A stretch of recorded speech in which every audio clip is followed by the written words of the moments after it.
সংসদে নারী আসন নিয়ে তোড়জোড় শুরু হয়েছে। বিএনপি মনোনয়নপত্র বিক্রি করছেন সংসদে যে 50টা নারী আসন রয়েছে।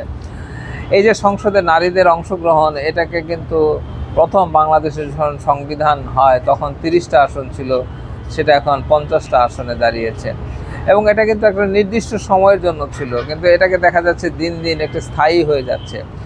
সংসদে এই যে সংরক্ষিত 50টি নারী আসন, এটা নিয়ে কিন্তু অনেক ধরনের কথা রয়েছে।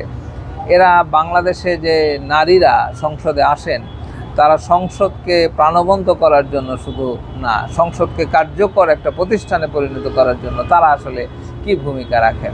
হ্যাঁ, অনেকেই ভূমিকা রাখেন নিঃসন্দেহে, কিন্তু বেশিরভাগ নারী সংসদ সদস্যরা শুধুমাত্র সংসদে আসেন একটি দলের গুণগান গাওয়ার জন্য, তার এলাকার কিছু সমস্যার কথা বলার জন্য, কিন্তু দেশের সার্বিক অর্থনীতির জন্য, দেশের সার্বিক উন্নয়নের জন্য গবেষণা করে লেখাপড়া করে কয়জন এমপি আসেন।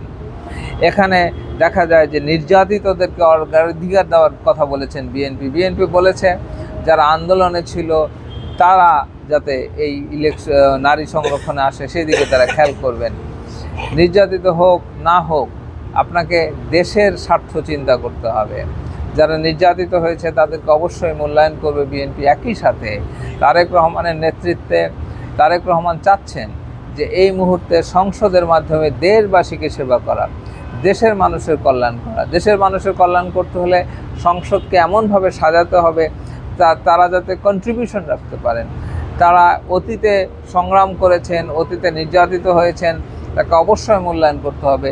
তাদেরকে সংসদ সদস্য বানিয়ে যে মূল্যায়ন করতে হবে এমন কোনো কথা নেই। মূল্যায়নের অনেকগুলো রাস্তা রয়েছে, অনেক কিছু করা যেতে পারে, কিন্তু সংসদে তাদেরকেই আনা উচিত যারা এই সংসদের মাধ্যমে দেশের উন্নয়নে কাজ করতে পারবে। দেশের শুধু ইনফ্রাস্ট্রাকচার উন্নয়ন নয়, দেশের ওভারঅল উন্নয়নে তারা কাজ করতে পারবে। এবং দেশের এই যে সংসদের কিন্তু একটা ভাবমূর্তিও দরকার রয়েছে। এই যে মানুষকে সংসদে স্বজনপ্রীতি করে আনা, এই যে অনেকটা পয়সার বিনিময়ে অনেকে পয়সার খেলাও হয়, তাদেরকে সংসদে আনা, এর মাধ্যমে কি হয়, সংসদটা একটা দলীয় প্রতিষ্ঠানে পরিণত হয়। সংসদটা একটা কি বলবো, প্রধানমন্ত্রীর পূজা করা, প্রধানমন্ত্রীর প্রশংসা করা, এই ধরনের একটা প্রতিষ্ঠানে পরিণত যাতে না হয়। সংসদে যারা আসবেন তারা যাতে সত্যি সত্যি দেশের এবং দশের উপকারে দুটো কথা বলতে পারেন, শুধু কথা বলো না, সেটা বাস্তবায়নের জন্য চাপ দিতে পারেন, সেই বিষয়টি তাদেরকে খেয়াল করা উচিত যারা নমিনেশন দিচ্ছেন। আমরা জানি শুধু বিএনপি না, এখানে জামাতের কিছু মহিলা সংসদ সদস্যরাও আসবেন। যারাই আসুক তাদেরকে আমরা চাই যে তারা সংসদের জন্য, কার্যকরী একটা সংসদের জন্য তারা অবদান রাখুক, দেশের জন্য অবদান রাখুক। দলীয় যে সংকীর্ণতা তার মধ্যে যাতে সীমাবদ্ধ না থাকে।